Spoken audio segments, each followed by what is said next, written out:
Hi guys, hope everyone's well. Back with another review, longboard time. It's been a while since we've done a longboard. So this is the CJ Nelson Wayne Rich collaboration Haven model in the Thunderbolt technologies, which is owned by Firewire. This one is the 9.4, so it's 9.4, 23 wide, 3 and an 8 thick, and it comes in at 73 litres. And it's in the Thunderbolt red. Now, I can put a couple of links down in the video. There's other really good videos explaining the technology. Basically, they have the black is the high performance, very lightweight, very poppy, but a little bit stiffer full carbon layup. The red is the medium all round layup that's got they're all EPS core. The red's got EPS core, and then it's a normal fiberglass layup with epoxy resin, and then there's strips of fiber in there in critical places to create the flex and twist that they want. And then you go up to the silver, which is the heavier one, that's basically usually comes with the more traditional boards where you want to carry the weight and momentum. So basically red is the middle ground, black is the super high performance end, and silver is the heavier, more traditional, more retro styled or traditional styled end of the board where you really want to keep that weight. So red is the middle ground, which is this one basically.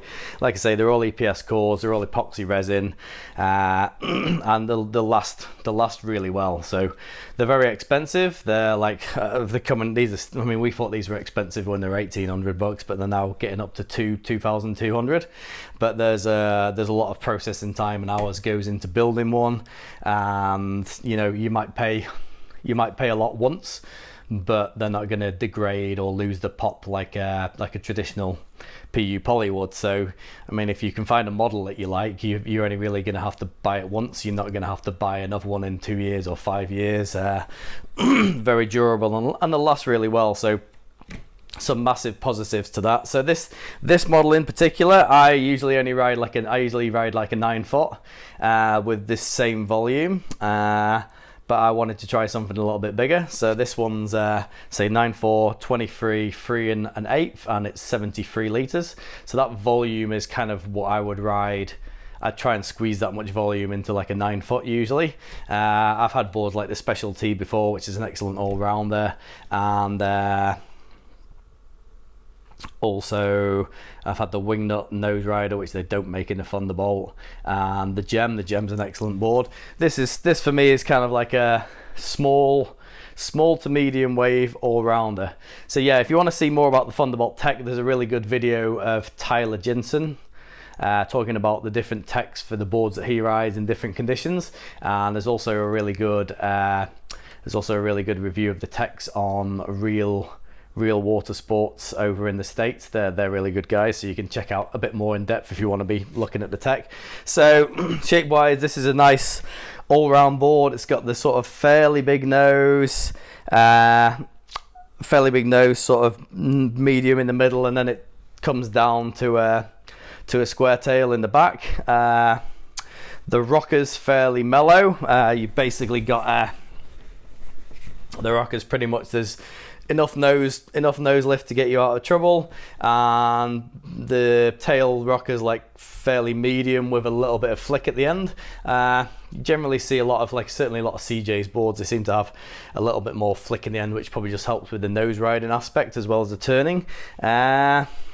Yeah, as you can see, the thickness is distributed quite nicely. It sort of thins out reasonably in the tail, but keeps enough thickness to keep the drive and keep you going and speed and drive.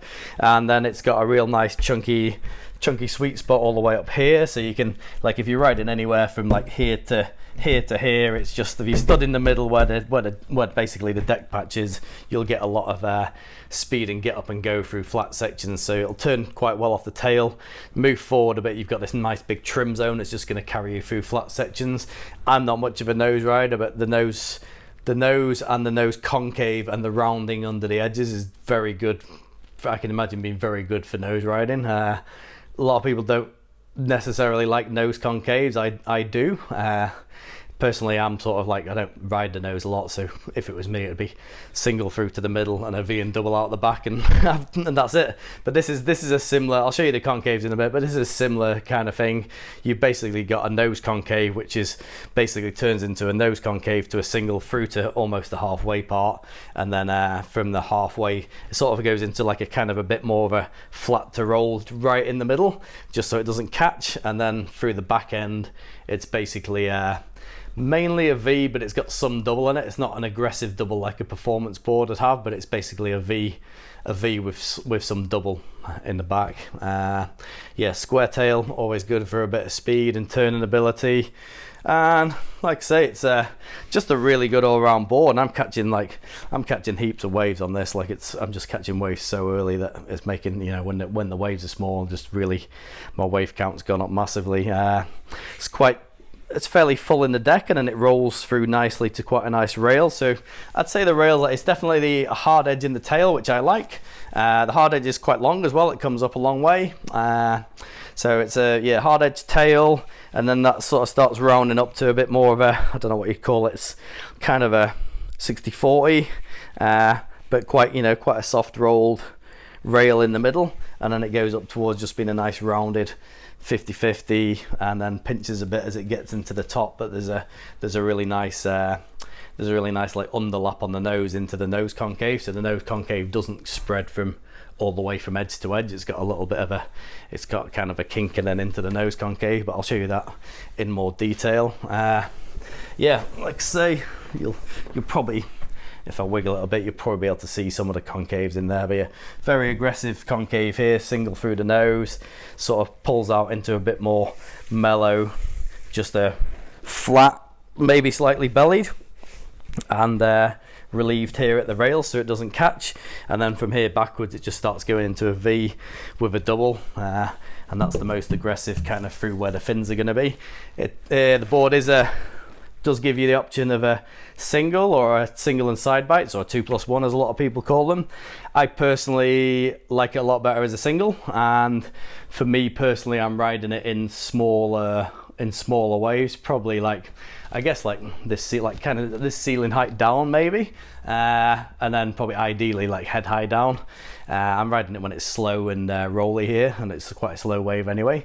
So yeah, it seems to work really well in that. I like it best as a single fin. If I had the 9.1 version and I was going to take it into more solid waves, or I was riding more of a punchy wave, I might be more likely to ride the 2+1 or the single and side bites. Like I say, Thunderbolt tech's super nice. The weight's pretty good. I don't know exactly what this weighs, but it's not heavy longboard weight, and it's not too light, so I'm guessing it'd probably come in around the, I don't know, I guess 7 kgs at a guess, but that's just a guess. So really well made. They're gonna last ages. They got lots of pop and spring. There's some really nice models being made. Say Firewire have taken over. They bought out Thunderbolt, but Thunderbolt were the guys who came up with the tech initially, and it's fantastic technology. Especially for a longboard, you're saving so much weight, and they've got so much pop, and they're just really easy to. It's just a lot more easy to react and turn and all the rest of it when you're not got all that swing weight to deal with. Possibly not ideal for like the traditional guys that are doing a lot more walking and nose riding, but then when you go to the silver, then you've got all that. I guess the silvers would be coming in more around the 8, 9, 10 kilograms depending on the model, but so the boards are tuned to the boards are definitely tuned to a weight that suits the model basically. So yeah, this is a really good all-rounder. Very happy with it. Suits me well. I like the fact that like most of the board gets out of your way as it goes down to the tail, because I'm not a fantastic rider. I don't walk the board very well, so I don't like to have to do steps and crossovers to get to where I want to be. I'm not very good at that, and I don't nose ride that much. So generally I find boards that taper away from the middle point will follow you around a lot easier, rather than boards that have got like a big hip at the back and then they narrow down to the nose. They're great for the guys who really know what they're doing and they've got that traditional style and they can cross step and put themselves where they need to be and get the board into trim and balance and then move again to where they need to be. But that's not me, I'm not that good, so it's better for me to just accept that and ride something that's an all-rounder. So yeah, super happy with this. This I'm just running a 9.5 Christensen Tracker single finning, and I've run it pretty much at the front of the box, which suits me. Again, say I stand probably further forward than I should, so I don't like a big fin area and I don't like it too far back, so that's working really well for me. Yeah, not much more to say really. Say CJ Nelson, Wayne Rich is a bit of a, well, he is a legend and CJ Nelson's really good as well. He's great surfer and he's come up with some really good innovative shapes with various shapers over the years. Like I say, it's just everything sits really nice on this. The outline's real do-it-all. You've got lots of volume and lots of width up the nose and front where you need it, and then it tapers away nicely in the tail. Hard edge at the back, so it actually releases and pivots well. As you can see, the rock is like pretty mild, everything's pretty mellow, but it's enough to get you out of trouble in most situations.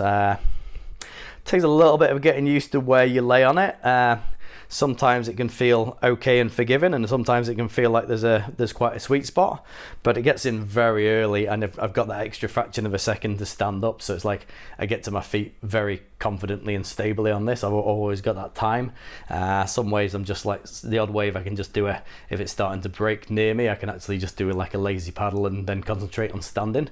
You can kind of just do the old pop and let it glide and just stand up. So yeah, super pleased with this. I'll just come around and show you the concaves. I won't take the fin out, but you'll be able to see the concaves anyway. And wave range, ankle slappers through to overhead, this board will be fine as long as you get the right size board for what you are trying to achieve and your weight and everything. Like I say, the 9.1 is going to be a really nice all-round features. It's not going to be traditional, it's not going to be high performance to the real performance end. It's going to sit nicely in the middle, it's going to do most ride in most conditions, and it will perform probably surprisingly well for how it looks.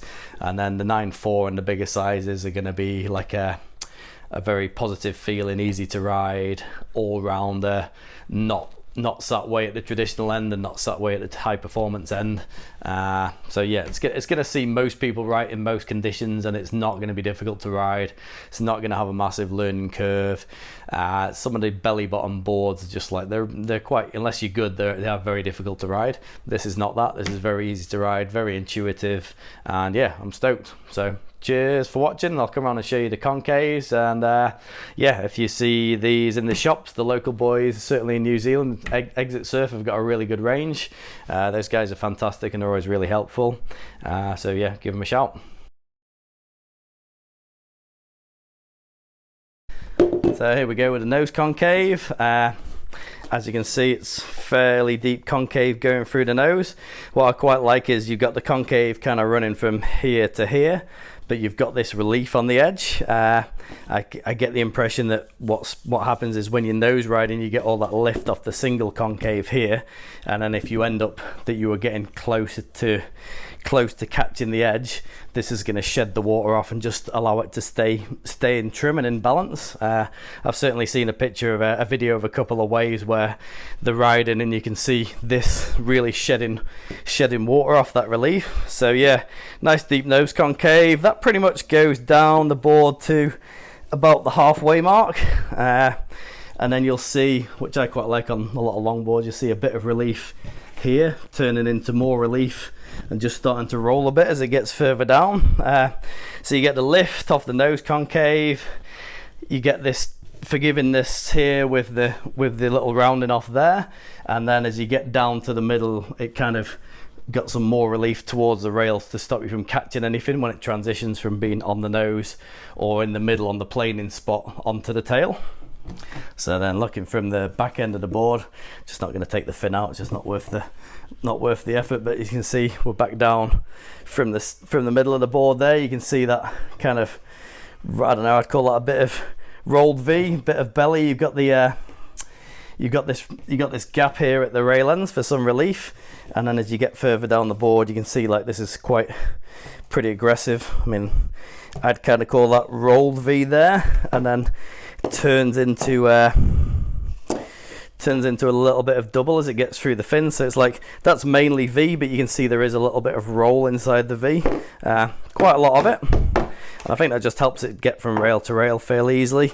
As you can see, there's a little bit of double in that rolled V panel, so a little bit of a concave inside the panel. Could just call it a rolled V really, but that basically gets quite aggressive as it goes down to the tail. We're most aggressive through the fins, and then sort of mellows out a little bit as you get off the end of this square tail. So really good concaves, that suits me nicely. I think the V at the back allows it to get onto a rail very easily and turn. It's very positive feeling, feels quite locked in even when you get it in a decent size. Like the tail definitely grips quite nicely. So yeah, that's about it for the Haven review. Really good all round there. I'm super happy with it.